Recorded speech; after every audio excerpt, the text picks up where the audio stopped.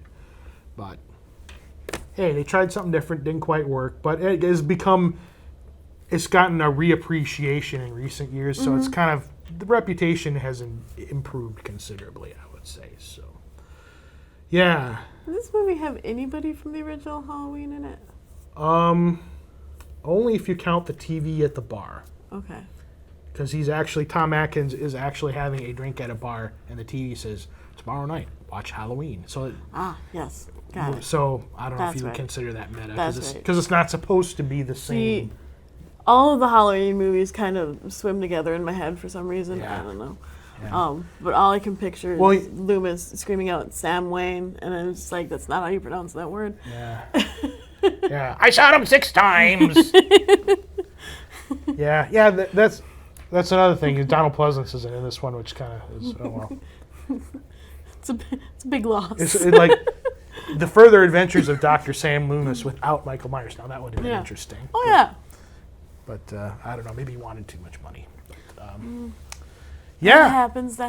Yeah. Is there anything else on this? I don't know. And of course, John Carpenter did the score, which is radically different from the first two films, which I think is actually quite good. And he gets another 10% of profit. Nice. Yeah. And he still does today. I mean, just swimming in Halloween money. Yeah, he is. So yeah, that is, there you go. There's some movies for a Halloween marathon. Woo. And I don't know if it would be appropriate to do honorable mentions here, because I will be here all week talking about movies that I could have put on this list. That's true. I thought these particular 5 films just kind of went together for some reason. And it's like, yeah, these are 5 I would pick, because I don't know if you could pick like the number 1 in each of these subcategories. They would necessarily go together. Not that that would be a bad thing. I just thought these kind of, they weren't super obvious choices, but they just kind of go together.